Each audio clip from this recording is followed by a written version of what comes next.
things they have at the. Oh, sorry, I will move that here, here, here. I don't need that. Do you want me to? No. No, that's okay. Okay.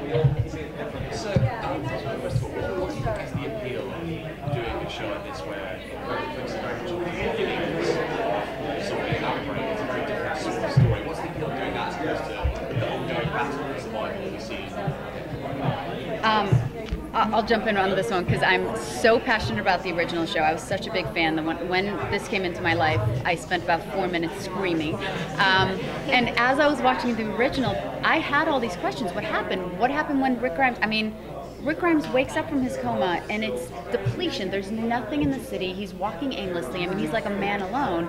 And I had a million questions as a fan, so I love that the show is coming about. There's sort of a peek into the world from a different area, obviously. We're going to be placed in LA, of what happens amongst the people. And how do we learn that these are the bad guys when they still look human? They don't look monstrous in our version.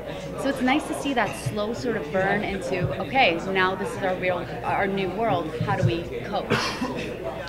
I loved it. And these are characters with no roadmap, as Mercedes was saying. That when Rick Grimes woke up, two things. He was a police officer.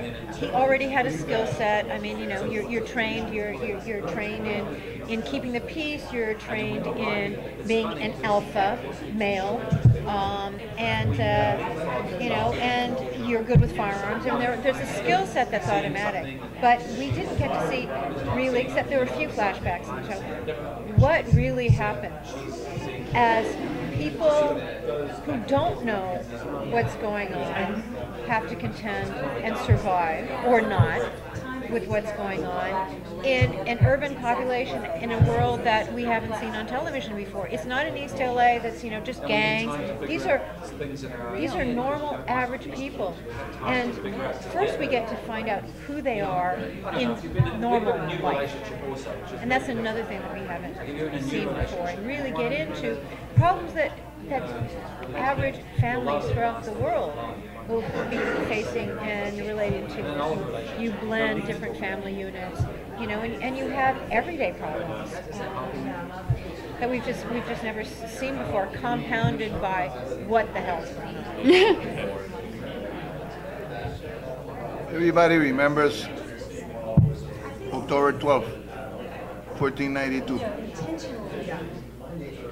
You were born in 1500, you would know what happened. Who knows what happened October 11th? Who wrote about that? Where's the testimony of what happened? You know what it is? To get up in the morning and have an everyday, normal day, and then the next day you have all these things happening to you that you have no clue what it is. You have these strange people, strange animals, strange language, diseases, and your world is destroyed forever. Who wrote about October 11th? Nobody. So this is October 11th. One of the interesting things to me is that you see, I know in The Walking Dead, you see people like Daryl, who's equipped for this world, and he had a terrible life before, but he can shine. But I think one of the things that's really intriguing to me is you're gonna maybe we'll see who's gonna be able to. Absolutely, we have no police officers in this. We have average people. We have an English teacher. We have a guidance counselor. We have a barber. we have people with everyday professions, and many professions that are interacting with people, but they're not in charge.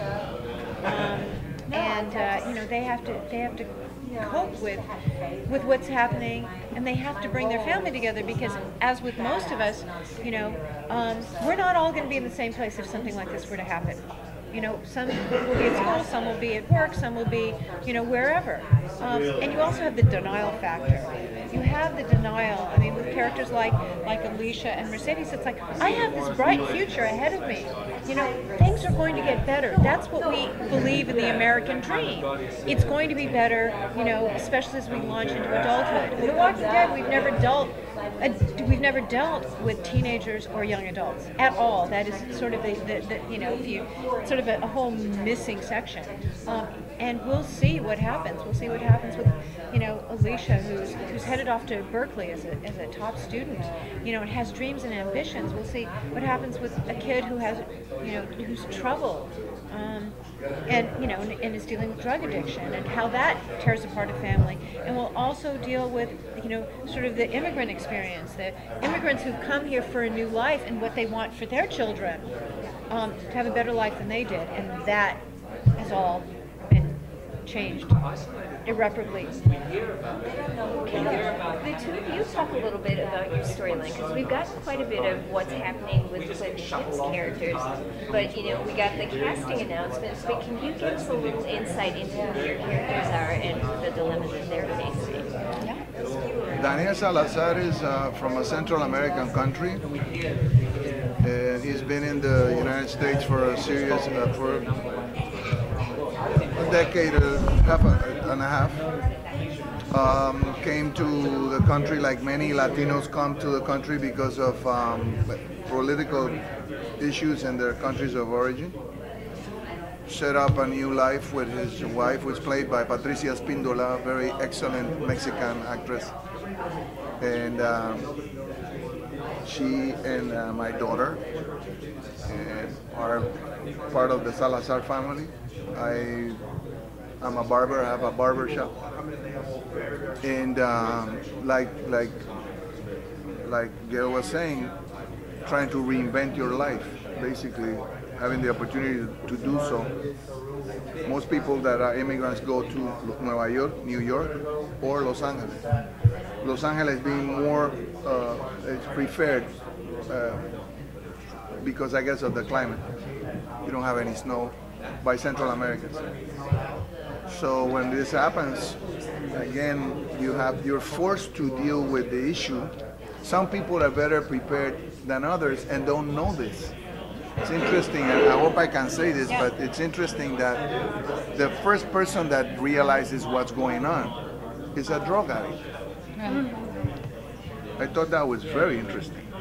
It wasn't the school teacher it was the drug addict, the first one who understood what was going on, or had an inkling of what was going on. And everyone begins to discover that their past, sometimes things that you're trying to put behind you, all of a sudden acquire a relevance that allows you to deal with a situation that you hope, wish had left behind.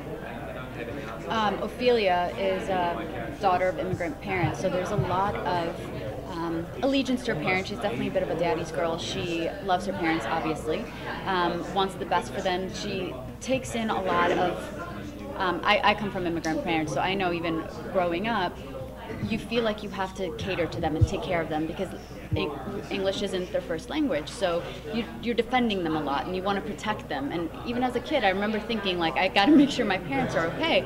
Ophelia is absolutely the same way. So when this happens, the tables start turning. She doesn't know who she can rely on because she also starts discovering things about her parents that she had no idea, that they maybe aren't exactly who they said they were, and maybe some of the reasons they had left El Salvador she was unaware of.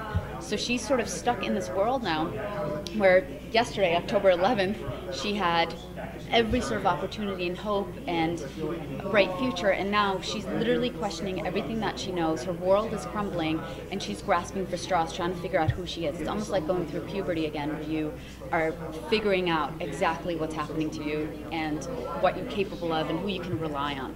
So for Ophelia especially, initially it's very, very scary until she has to find herself.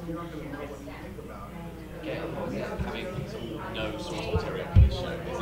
Is it scary? Is it liberating? Is it exciting? It's exciting. And obviously it's exciting. It's something that from the very beginning, Robert Kirkman very much wanted to do.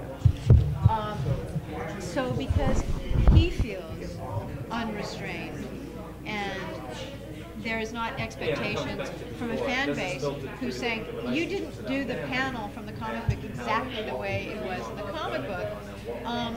There is none of that. But at the same time, there's no roadmap. But it allows us to really surprise the audience because there are no expectations about where we're going, where we're headed. We won't get the questions, when's Negan going to show up? Which if I hear that one more time, it's crazy. You know what? I'm hoping it actually spawns a comic book, so that there could be a complete turnaround. That'd be amazing. And I don't know if you know this, but Ruben's a huge comic book collector from way back. When it was about comics, I used to come to the con.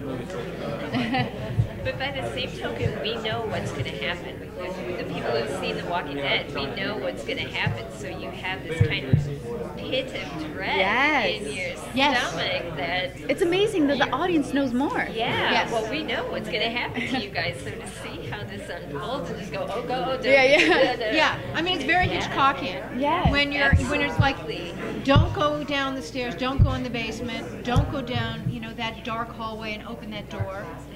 But then it's like, we really actually want you to go there, but no, don't. I mean, it's that push-pull of, Which is interesting, because we don't get a lot, as a viewer, you don't get a lot of experiences like that, where we're a step ahead of you. But to see how Robert handles that as well. But you're going to be surprised. Yeah, oh, yes.